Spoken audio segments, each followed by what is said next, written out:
I don't do fireworks. I do routines that keep rooms gentle. I'm the person who screws rubber feet onto the chair that scrapes, who remembers the water filters month, who can get a router to stop sulking without speaking to it like it's a god. If there's romance in me, it looks like two clean mugs set upside down at night so the morning doesn't have to audition for kindness. When I met Tess, she said that was the sexiest thing about me. You make time obey, she told me once, watching me label a plastic thin cables like it could read. I run hot. I need someone who doesn't set things on fire by existing. She ran beautifully hot. Tess is a brand strategist in the wellness world, the sort of person who can stand in a room with 30 women balancing metal bottles and make everyone feel like they've been invited to live better. She collects tiny rituals the way some people collect coins, gratitude journals, midday walks, a particular way to slice an orange so it feels like summer in the middle of February. Her calendar looked like art. Her bag looked like a store that forgot to be a building. We moved in together at the end of autumn. The air had that metallic bite that makes you learn which windows never seal properly. We made the apartment into a place that remembered us when we left it, hooks by the door for the bags, a tray for keys, a plant in the corner that looked like ambition and drank like an apology. She brought color. I brought chargers that didn't fray. We were both right. By January, job noise had crept into bed. She'd fall asleep mid-scroll, the blue light washing her face like a witness. I kept waking at 3 a.m., heart too loud, brain paging through old mistakes like it was being graded. We were two people sleeping next to each other and never with ourselves. Tess declared a reset. We need sleep that loves us back, she said, dropping a linen bundle onto the bed like a prize. Inside, blackout curtains, a white noise machine shaped like a friendly marshmallow, and two slim rings in soft gray boxes that promised actionable insights and restorative routines. We'll do the science of soft, she said. We'll get serious about recovery. I like plans that come with hardware. I drilled the curtain rods into studs I found by knocking like an old detective. I set the white noise machine to Coastal Rain, which sounded like a 90s movie about introspection. I synced the rings to our phones and made us a family account so our data could hold hands. Tess was thrilled and asked to be admin. You think in settings, she said. I think in slogans. This is our overlap. The first week felt like we had turned down the world. The app gave us scores every morning like report cards for being mammals. Readiness, 72. Sleep, 85. It coached like a kind PE teacher. Great job keeping a consistent bedtime. Maybe skip the espresso shot after 3 p.m.?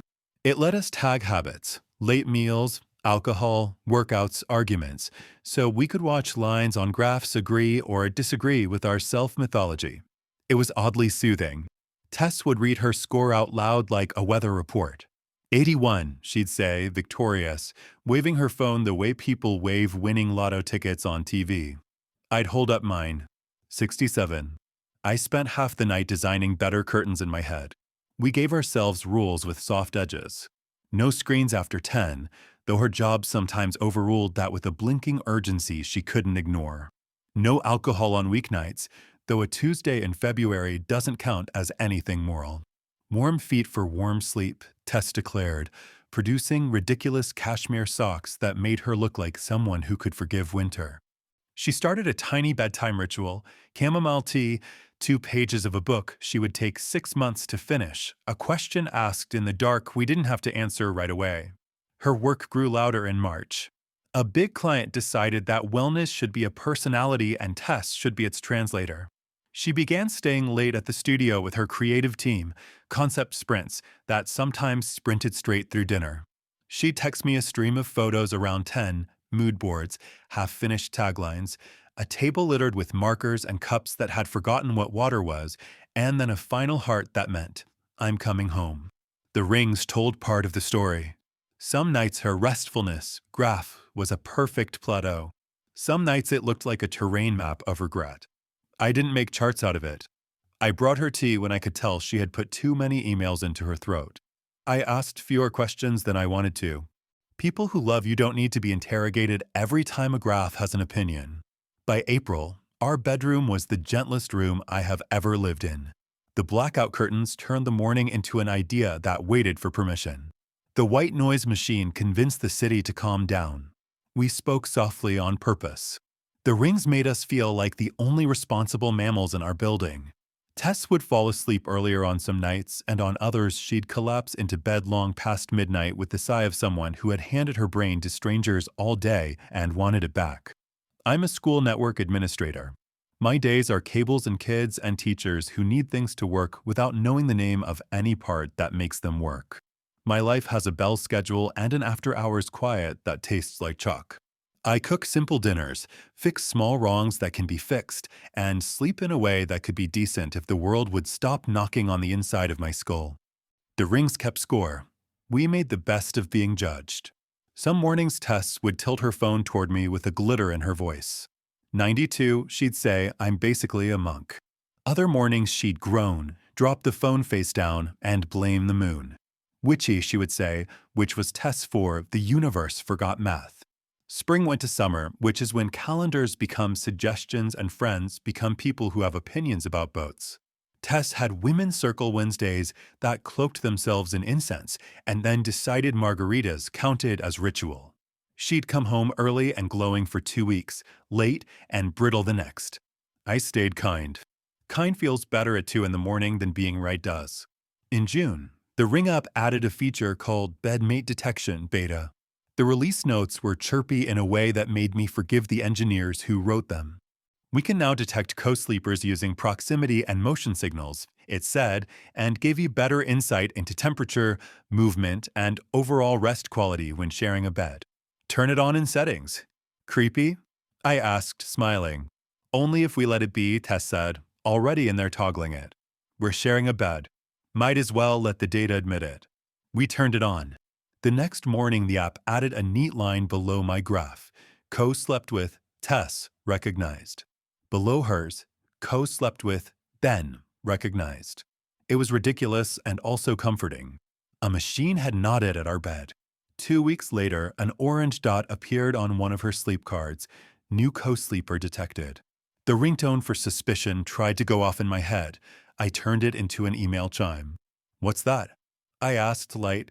She squinted at her phone and shrugged. They must think the neighbor's ring is in our bed. Our bedroom was up against another apartment's bedroom. We joked about learning when they'd break up based on wall thumps. Or the cat, she added, which would have been a decent joke if we had a cat. The app labeled the co-sleeper unknown. It didn't offer to name it. It offered to improve accuracy if we paid $2.99 a month. I turned the feature off on my phone and then back on because I am a man who believes in settings so long as he gets to touch them. That weekend, Tess had a work retreat upstate with her team. She sent sunny photos of a house that looked like a commercial's idea of summer, a porch strung with lights, a long table where everyone kept forgetting to sit down, a lake pretending to be a mirror. She texted me at 1:30 in the morning, women talking feelings, it's legal, and at 6 a.m. yoga, send coffee. I missed her the way a slow heart misses its metronome. She came back with cheeks the color people call health in magazines and slept like a child in a car. Her ring gave her a 94 with a confetti emoji.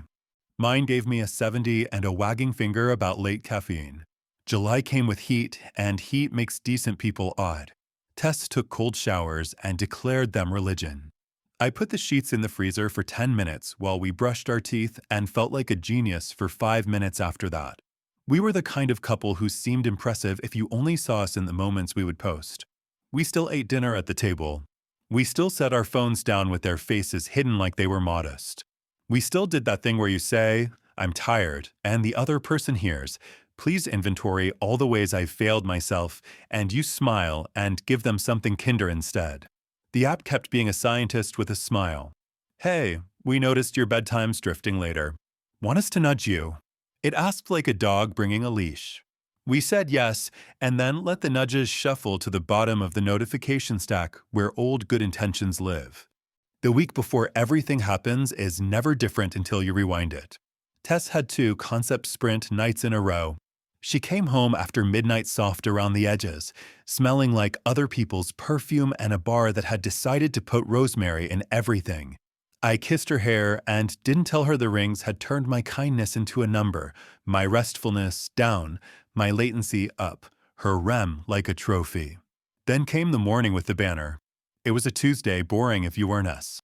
I was packing my bag for the day, laptop, little screwdriver kit, bag of cables that looks like a tech snake nest, when my phone chirped in the "I have a suggestion" tone. The Ring app had rolled out another upgrade overnight. The banner that slid down from the top was cheerful in a way that would have been annoying if I didn't already know what cheer feels like when it's about to hand you a story. "Looks like you often sleep with Marcus," it said. "Invite him to share a combined view?" I read it twice. It did not become a different sentence. The app's help text offered context in tiny letters. "When we detect a consistent, recurring co-sleeper who also has a profile, we can link you to improve insights and adjust your readiness scores." Under that, smaller still, "We never display full names unless both parties have enabled social in settings." To the right of Marcus was a tiny blue eye. I tapped it and the app showed me a little avatar, gray circle, no photo, and the first name again, in bold, with the initial of a last name. H. The dates below it were a list of nights: last Wednesday, Friday, Sunday, and 2 weeks earlier at the retreat, which now wore quotation marks like a hat it had not consented to. I put my phone down on the table where we fold dish towels like an act of faith. I looked at our bed with its sensible linen cover and the dent her body had made like the bed knew her better than I did. I took a breath that counted to 10 and back down again because I am a person who has taught 7th graders what to do when a fire alarm goes off for no reason. There are 1,000 ways to ask a question that will set your life on fire. I picked none of them. I poured coffee. I made toast. I put jam on hers because people shouldn't be punished at breakfast even when they are. Tess wandered out with sleep on her face and asked the morning for forgiveness. "Coffee tastes like sainthood," she said, kissing me with lips that had only learned one name for me. "What's the score?" 78, I said, which was true and also nothing. She glanced at her phone and made a pleased noise. 90, she said. "I'm going to live forever." She did not mention banners or names. She did not look like a person who had updated settings to enable social. Maybe she didn't think machines would tattle. Maybe she had decided the world was a collection of rooms in which you only have to tell the truth if someone else has already bought a chair. I went to work and taught a printer not to be dramatic. I backed up a teacher's drive that contained a decade's worth of worksheets that could have been condensed into one email if anyone had ever let a room be quieter while it was learning. I made a list because that is my first medicine. Do not build a sermon out of a push notification, export data. Numbers are bad liars. Decide whether to believe a face or a graph. Do not try to make them agree by force. Pack a bag like a man who is not practicing leaving, but leaving after school. When the building had that summer silence you only notice when children go home, I opened the app on my laptop and exported the raw data because I am the type of person who knows raw when it's being served as cooked. The CSV files looked innocent and then didn't. In the column labeled co_sleeper, the value unknown had stopped being shy 3 weeks ago and started writing down Marcus_H.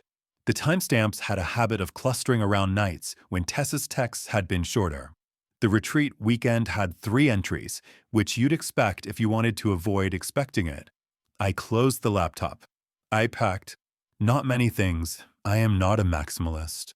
The lamp that makes any room admit it's a room. The book I was in the middle of pretending to read. The folder of documents that keeps the world treating you like you exist.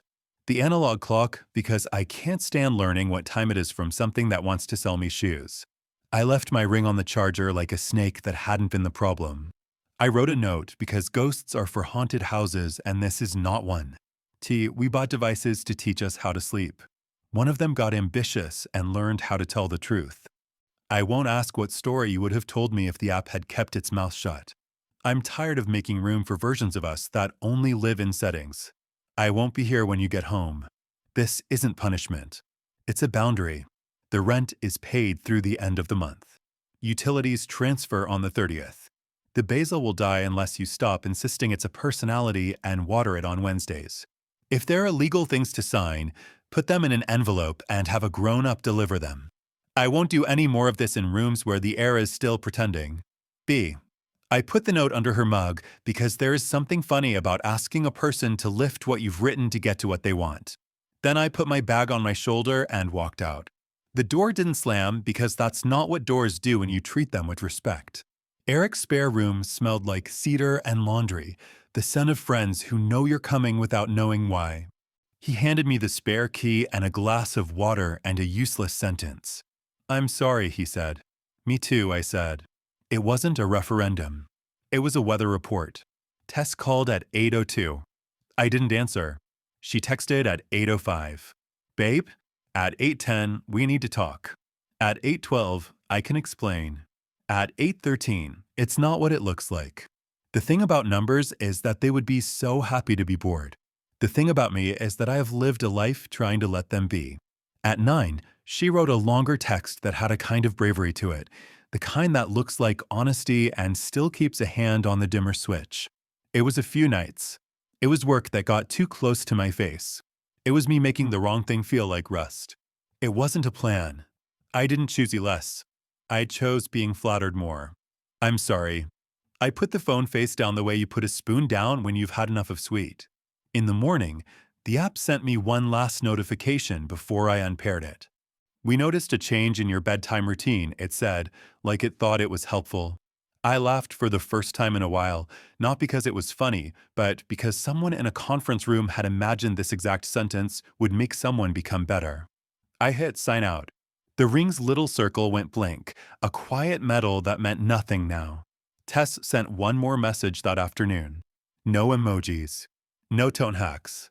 Just a sentence her hands must have hated typing. "His last name is Hale," she wrote, as if the app's initial had been a dare. Marcus Hale. One initial away from me. I almost admired the symmetry. Then I realized the universe is not clever. It's just repetitive. We did the paperwork politely. I asked for nothing that wasn't already mine, and not all of that. She kept her plants and the white noise machine and the room she had turned into a quiet when we weren't paying attention. I kept the lamp because a man needs the moon. Weeks later, I ran into her on a street that our feet had worn out like a path. She looked like someone who had been learning the hard way that quiet gets louder when it's finally allowed to speak. She opened her mouth like she was about to ask for forgiveness, and then closed it like the idea had matured. "I'm sleeping badly," she said, which might be the best apology I'll ever get. "I sleep," I said. It wasn't a triumph. It was an inventory. She laughed a little, the honest kind that doesn't audition for a crowd. "You'll be okay," she said, and this time I believed it wasn't a way to get out of a conversation. It was just what you say when the person in front of you looks like someone who can find a stud in a wall just by knocking. I still use the blackout curtains because morning has no right to be violent. I still make tea at 10 because habit is a person I trust. I still put my phone face down at night, not because I'm hiding anything, but because I like telling the world it can wait. Sometimes people ask how you know the difference between paranoia and a machine doing you a favor. I say, the favor isn't in the finding. It's in the way the finding frees your feet. Some truths arrive in a tone that makes you want to throw the device that delivered them into the sink. Throw the device if you have to. The truth will still be there when you turn off the water. She said tracking our sleep would fix us. We bought the soft things. We built the dark. We wore the rings. And then one weekday morning, an app used its cheerful voice to say a name out loud in our bed. I didn't fight the algorithm. I did what the data had been begging me to do all along. I went where my body remembers how to rest.